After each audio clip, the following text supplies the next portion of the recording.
Okay, for this podcast, what I wanted to talk about was a continuation basically of what we talked about last week. So, last week we talked about AI generated images and how a photographer could use those to make a posing guide without having to use anybody's personal uh, information, if you will.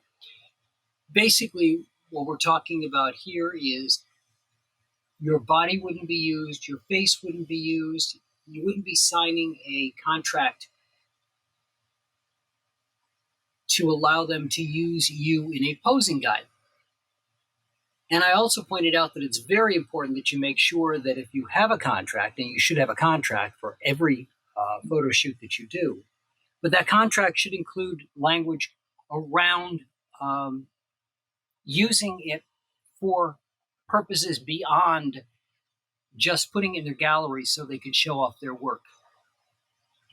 Again, when it comes to contracts, if you're uncomfortable with a photographer using your image, your likeness in any way, shape, or form, just say no. That should always be an option for every photographer that you go to. So, what we're going to look at today, though, is while we can do AI generated posing, it's possible to just let the system run. And by that, I mean it's going to go through and make some modifications to the pose, which can be very cool. Now, I'm not suggesting that the posing guide or the posing options that they give you are hundreds of images long. But if you take some core poses and put those in the guide, so you're looking at just these base poses, then the photographer could look at those base poses and say, hey, I think if we tweak this, it will look different. So let's start off with this one here. Our head and legs are cut off basically because I forgot to change the image size. But you can see how our hands are positioned. We go to this next one. Now look, it's the exact same pose, except the hands have moved. And I don't know why I came up with a white powder, but that's neither here nor there. So let's take a look at the full body pose. Again, when you just let the AI play and give it a pose, you can see ideas for hair, for outfits, for how to hold your hands. In this case, this would make a beautiful picture with that backdrop of the ocean behind it. All right. Same pose, little bit different. Okay. And by the same pose, I mean, if you look, you'll see that the right leg is forward, the left leg is a little back. The hands are in front and over the stomach, and she's looking at you. Okay? We look at this one, the pose is slightly different. Still the same basics. The arms and hands are in the same place, the head's in the same place, the legs are in the same place. The hair is very different, the background's very different, but the pose is just subtly different. Again, same pose. She's turned a little bit more to the side. And no, I have no idea what that's supposed to be in her hands, but you can see these subtle variations that the AI came up with in generating these images. Some didn't change that much. This one looks more like she's walking toward the camera.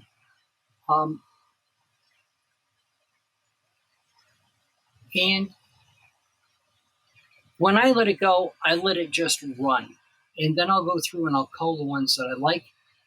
This, obviously, her hand's missing, would be one of the ones that gets culled. Now here's the same pose, but shot from the other side.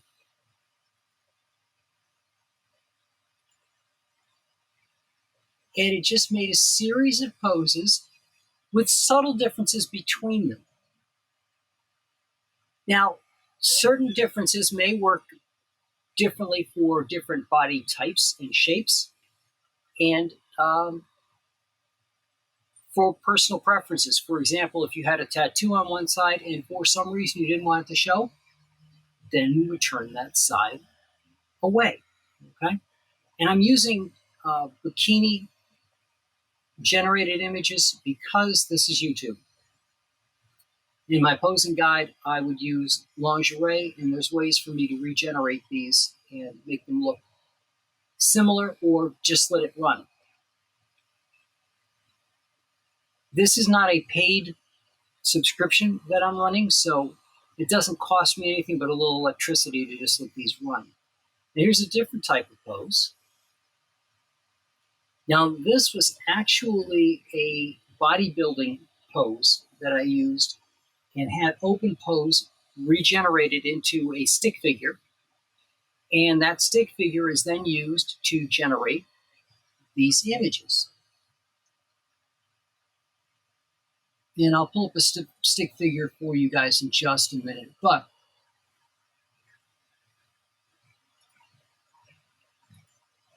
you'll notice they're very, very similar. The hair gets a little insane for some reason with this pose. I'm not sure why. But you can see that the pose in this case didn't alter much at all. There wasn't much creativity in the way it did these posing.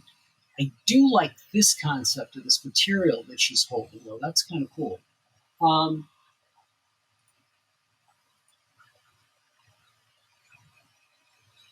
But that is some of the option that we have when we just let the system go and do whatever it's going to do to create new images. And from those images, we can come up with new ways of taking pictures. Again, these aren't images I'd use. Obviously, this looks like it's got part of a shoe, but it looks like it's her heel and there's nothing over here. So the goal of these wasn't so much to come up with usable images for a guide as it was to come up with ideas for different poses and other ways to look at things. Now, when Open Pose runs, it generates a stick figure.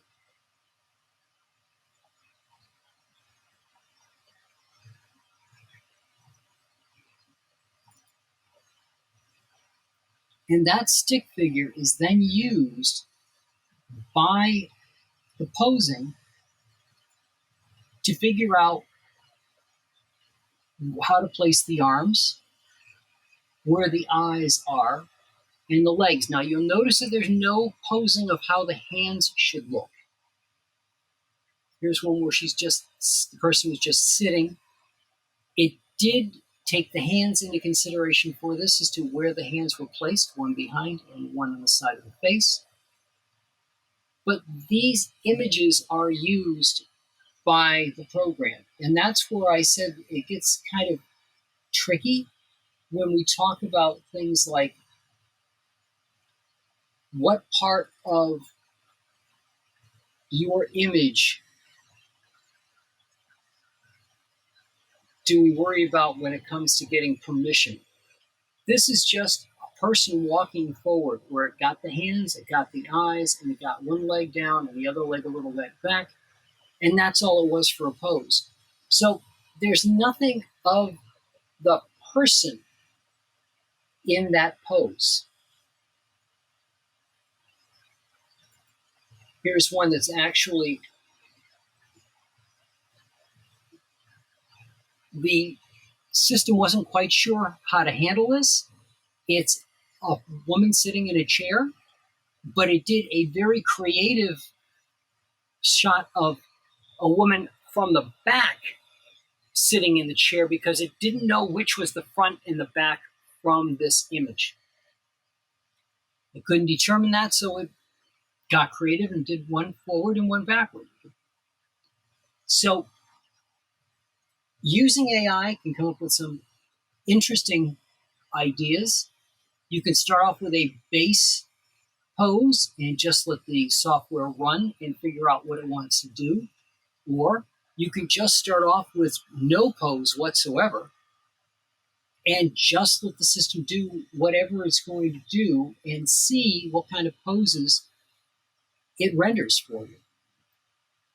Which gives not only a very interesting set of ideas that you can use for posing, but it comes up with ideas that would look good based on different body types. For example, if you were a female bodybuilder and you wanted to show off the abs, a shot like this, obviously not with the arm here, but with the arm to the other side,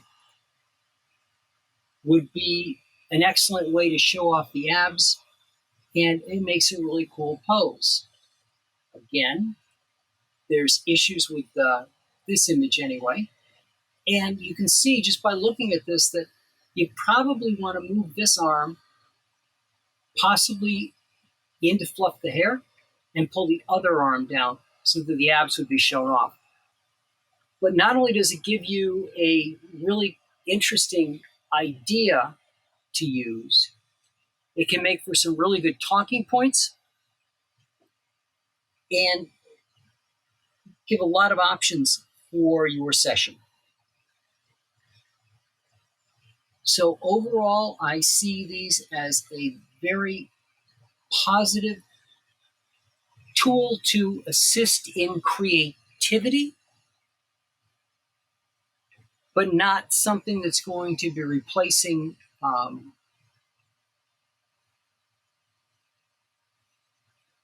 photographer's eye and a photographer's idea for a pose during the session. Again, posing guides are just that. They're a guide. They're a way of expressing to people an idea of what could be done, not necessarily what will be done, and not necessarily the only things that could be done. Once you get going and you get shooting and you've got some basic poses that you want to do, who knows where it's going to go from there based off of a person's comfort, the photographer's ability to see what they want to capture. If you've ever heard of a sculptor saying that they looked at a piece of stone and brought out of the stone what was already there, the same applies to a photographer when they're doing a photo session. They're looking at you and bringing out from you your best side, if you will, the best poses, the best you that they can bring out of that session. This is just a tool that can be used to help enhance the creative ideas running around inside a photographer's head. So that's what I got for you this week, and I will talk to you guys all next week.